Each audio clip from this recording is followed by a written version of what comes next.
बिस्मिल्लाहिर्रहमानिर्रहीम। अस्सलाम वालेकुम। मैं हूँ हाना मानसा शहजादी। गौहर पब्लिशर्स में खुशामदीद।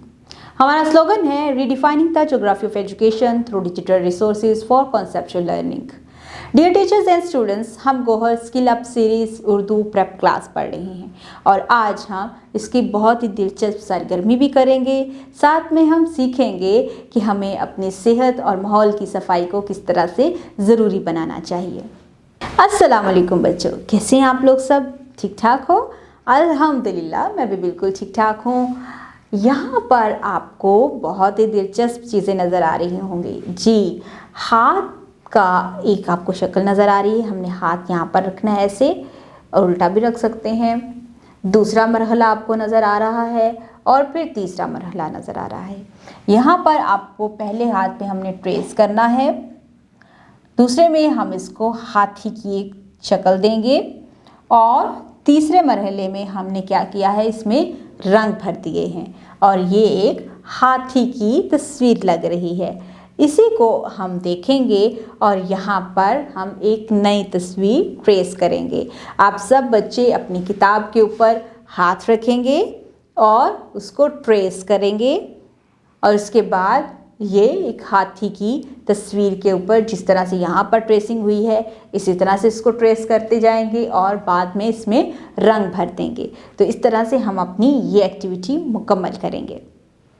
डियर टीचर्स, इस पेज के लास्ट पे आप लोगों के लिए इंस्ट्रक्शंस दी गई हैं। बच्चों को हाथ से ट्रेस करके हाथी का डिज़ाइन बनाकर दिखाएं और बच्चों से इसकी मशक करवाएं। जिस तरह से यहाँ पर इस पेज पर डिज़ाइन के बारे में मुकम्मल तौर पर इंफॉर्मेशन दी गई है कि हाथ कैसे रखना है, फिर उसके अंदर जो है वो हाथी की शक्ल किस तरह से बनानी है और उसके बाद उसमें रंग कैसे भरने हैं। आप इसी तरह बच्चों के सामने उसको प्रैक्टिकल पहले करके दिखाएंगे, उसके बाद बच्चों से भी करने के लिए कहेंगे। बच्चों की हौसला अफजाई करें कि वो अपने पसंद की अनोखी चीज़ बनाएं। किसी नुमाइश का एहतमाम करें जहां बच्चे अपना काम पेश कर सकें। यहाँ पर हम बच्चों का पोर्टफोलियो बनाएंगे जिसके ज़रिए हम बच्चों का बेस्ट वर्क की एग्जीबिशन अरेंज करेंगे।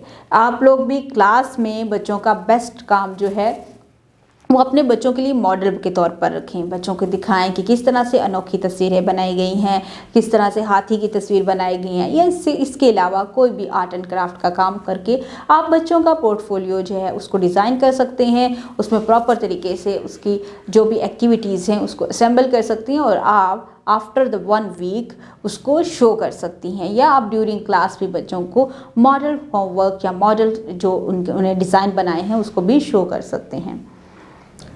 बच्चों से ख़यालात और एहसासात के इजहार के लिए मुख्तलिफ़ किस्म की लकीरों, रंगों और इश्काल और साख का इस्तेमाल करवाएं। बच्चों से कहें कि वो मुख्तलिफ़ चीज़ें बनाएं, क्योंकि जब हम बच्चों से कहते हैं कि वो अपने ख़यालात को तस्वीरी शक्ल दें तो वो बहुत ही दिलचस्प तरीके से अपने ख़यालात का इजहार करते हैं। जी, हमारे इर्द गिर्द बहुत सी चीज़ें हैं। क्या हम गंदगी में रह सकते हैं? नहीं ना। गंदे कपड़े नहीं पहन सकते, गंदे बाल हों तो हमें उलझन होती है, गंदे दांत हों तो हमें उलझन होती है। हम लोग गंदी जगह पर भी नहीं बैठ सकते, इसलिए हमें सफाई का ख़ास ख्याल रखना चाहिए। जिस जगह पर हम बैठते हैं, जो कपड़े हम इस्तेमाल करते हैं, जो हमारे पहनने के, हमारे खाने पीने की जो भी अशिया होती हैं, इन्हें हमें साफ़ सुथरा रखना चाहिए। अगर हम अपने इर्द गिर्द रैपर फेंक देंगे, कागज़ फेंक देंगे, तो इस तरह से हमारे क्लास भी गंदी हो जाएगी और आलूदगी भी बढ़ेगी। जब आप लोग बहुत ज़्यादा शोर करते हो, जैसे गाड़ियाँ होती हैं, गाड़ियों के हॉर्न बजते हैं, तो उससे भी फ़िज़ा आलूदा हो जाती है और उसे शोर की आलूदगी कहते हैं। इसी तरह से जब हम ज़मीन पर बहुत कूड़ा करकट फेंकते हैं उसे ज़मीनी आलूदगी कहते हैं, और जब फ़िज़ा में गंदे धुएं उड़ते हैं, जैसे फैक्ट्रियों के, कारखानों के धुएं उड़ते हैं, उससे फ़िज़ाई आलूदगी पैदा होती है। तो हमें ये सारी आलूदगियाँ ख़त्म करनी है ना, हमें तो साफ़ सुथरा पाकिस्तान चाहिए। तो इसलिए हमें साफ़ सफाई का भी ख़ास ख्याल रखना चाहिए। आज हमारा जो सबक है वो है माहौल की सफाई। हमें अपने घर में और अपने स्कूल में सफाई का ख़ास एहतमाम करना चाहिए। दीवारों को साफ़ रखें। जैसे हम लोग क्या करते हैं, ऐसे ही खड़े हैं और दीवारों के ऊपर पेंसिल के साथ लाइनें लगा रहे होते हैं, तो हमें वैसा नहीं करना चाहिए। दीवारों को साफ रखें, फर्श को साफ रखें। हमें अपने घर में, अपने स्कूल में भी सफाई का खास ख्याल रखना चाहिए। हमेशा कूड़ेदान का इस्तेमाल करें। जब भी आप कुछ खाते हो, आपके हाथ में कोई रैपर होता है, तो उसको हमेशा कूड़ेदान में फेंकना चाहिए। आप अपनी पेंसिल को शार्प करते हो तो वो भी कूड़ेदान में उसका गंद फेंकना चाहिए। अगर आपके पास कोई एक्स्ट्रा कागज़ होते हैं जो कि आप इस्तेमाल में नहीं लाते, उसे भी कूड़ादान में फेंकना चाहिए। और हमेशा जब भी आप सैर करने के लिए जाएं, बाहर कुछ खाएं, तब भी आप कूड़ेदान का इस्तेमाल करें। पौधों को वक्त पर पानी दें। अगर हम पानी वक्त पर देंगे पौधों को, तो पौधे सेहत बख्श होंगे और हमारी फ़िज़ा में जो फ़िज़ाई आलूदगी होती है वो कम हो जाती है।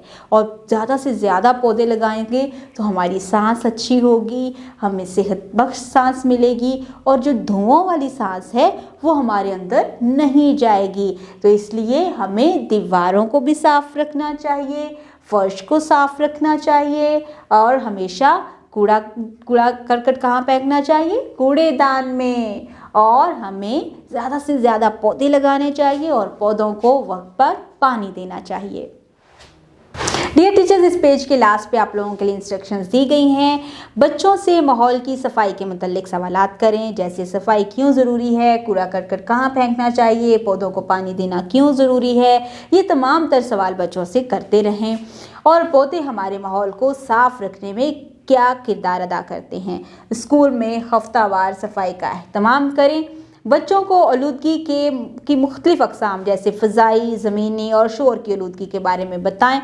बच्चों को शोर की आलूदगी की अक़साम, इनको रोकने और कम करने के तरीके, फजला मवाद के मुतालिक इस्तेमाल के बारे में भी बताएं। और बच्चों को बताएं कि हम किस तरह से अपने माहौल को साफ़ सुथरा रख सकते हैं। प्यारे बच्चों, हम लोग जब भी कहीं बाहर जाते हैं तो हम अपने बड़ों के साथ ही बाहर जाते हैं। जब कभी आप स्कूल आ रहे हों, अकेले हों, तो हमें बहुत एहतियात से सफ़र करना चाहिए। जब हम सड़क पर जा रहे हों तो सड़क के किनारे खड़े होकर रुक कर हमें देखना चाहिए दोनों तरफ में कि कोई ट्रैफिक तो नहीं आ रही। और जिन जगहों पर ज़ेब्रा क्रॉसिंग बनी है, हमें ज़ेब्रा क्रॉसिंग का भी इस्तेमाल करना चाहिए। जैसे कि ये तस्वीर में हमें क्या नज़र आ रहा है? ये एक जवान आदमी एक औरत की मदद कर रहा है, जिनको नज़र नहीं आ रहा, तो उनकी मदद करके उनको सड़क पार करवा रहा है। और यहाँ पर एक आदमी एक छोटे से बच्चे को लेकर जा रहा है। तो यहाँ पर ज़ेब्रा क्रॉसिंग बनी है, जहाँ पर आप आसानी से चल सकते हैं। यहाँ पर आपको दो निशान नज़र आ रहे हैं। जो ग्रीन है, जब ऑन होता है तो हमें चलना शुरू कर देना चाहिए, जब रेड होता है तो हमें सड़क पर नहीं जाना चाहिए। ये तीन बत्तियाँ हैं, एक है रेड, एक है सुर्ख, एक नारंगी और एक हरे रंग की। जो सुर्ख रंग की बत्ती है, ये क्या होती है? इससे ट्रैफिक रुक जाती है और जो पैदल चलने वाले लोग होते हैं वो चलते हैं। जब नारंगी रंग की लाइट ऑन होती है तो तमाम गाड़ियों के ड्राइवर अपनी पोजीशन पकड़ लेते हैं और अपनी गाड़ी को स्टार्ट कर लेते हैं। और जब हरे रंग की बत्ती ऑन होती है तो फिर तमाम गाड़ियां चलना शुरू कर देती हैं।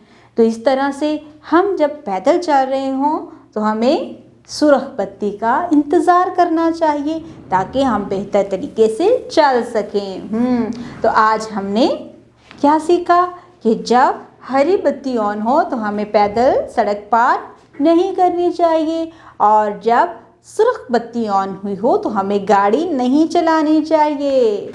डियर टीचर्स, इस पेज के लास्ट पे आप लोगों के लिए हिदायत दी गई हैं। बच्चों को कमरा जमात में अस्सलाम वालेकुम कहें, हाल अहवाल पूछकर, बाद में तस्वीरों की पहचान करवाएं, बताएं कि तस्वीरों में हो क्या रहा है। बच्चों को ट्रैफिक लाइट्स और ज़ेब्रा क्रॉसिंग की पहचान करवाएं। बच्चों को ज़ेब्रा क्रॉसिंग का अमली मुजाहरा करवाएं।